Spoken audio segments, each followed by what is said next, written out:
ലോകത്തിലെ ഏറ്റവും ഒറ്റപ്പെട്ട ജനവാസ കേന്ദ്രമായ ട്രിസ്റ്റൻ ഡാ കൂഞ്ഞെ എന്ന ദ്വീപിൽ ഗുരുതരാവസ്ഥയിലായ രോഗിയെ രക്ഷിക്കുവാൻ 8000 അടി മുകളിൽ നിന്ന് പാരച്യൂട്ട് വഴി ചാടിയിറങ്ങി സൈനിക ഡോക്ടർമാർ. ദക്ഷിണ അറ്റ്ലാന്റിക് സമുദ്രത്തിലെ വിദൂര ദ്വീപായ ട്രിസ്റ്റൻ ഡാ കൂഞ്ഞയിൽ ഹാൻഡ വൈറസ് ബാധിച്ചെന്ന് സംശയിക്കുന്ന രോഗിക്ക് അടിയന്തര ചികിത്സയെത്തിക്കുവാൻ ബ്രിട്ടീഷ് സൈന്യത്തിന്റെ പാരച്യൂട്ട് റെജിമെന്റും മെഡിക്കൽ സംഘവും ചേർന്നാണ് അവിശ്വസനീയമായ ഈ രക്ഷാപ്രവർത്തനം നടത്തിയത്.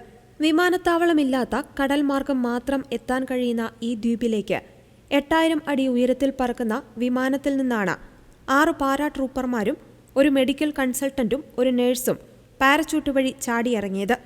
ഓക്സിജൻ തീരുവാൻ ദിവസങ്ങൾ മാത്രം ബാക്കി നിൽക്കെയാണ് ഈ സംഘം 7000 മൈൽ സഞ്ചരിച്ച് അവിടെയെത്തിയത്.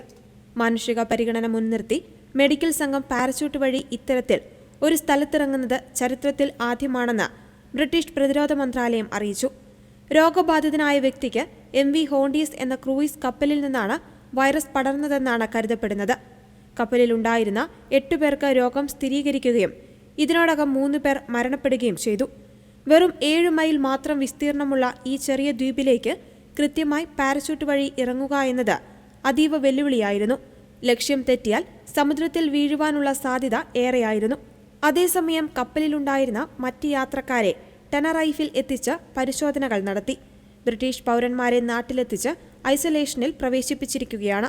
ബ്രിട്ടീഷ് വിദേശകാര്യ സെക്രട്ടറി എവറ്റ് കൂപ്പർ രക്ഷാപ്രവർത്തനത്തെ അഭിനന്ദിക്കുകയും ബാധിക്കപ്പെട്ടവർക്ക് എല്ലാ പിന്തുണയും ഉറപ്പാക്കുമെന്ന് അറിയിക്കുകയും ചെയ്തു. നിലവിൽ രോഗബാധിതരായ ബ്രിട്ടീഷുകാർ ദക്ഷിണാഫ്രിക്കയിലും നെതർലാൻഡ്സിലുമായി ചികിത്സയിലാണ്. ട്രിസ്റ്റൻ ഡാ കൂഞ്ഞയിലുള്ള രോഗി ഇപ്പോൾ അവിടെയെത്തിയ പ്രത്യേക സൈനിക മെഡിക്കൽ സംഘത്തിന്റെ പരിചരണത്തിലാണ്.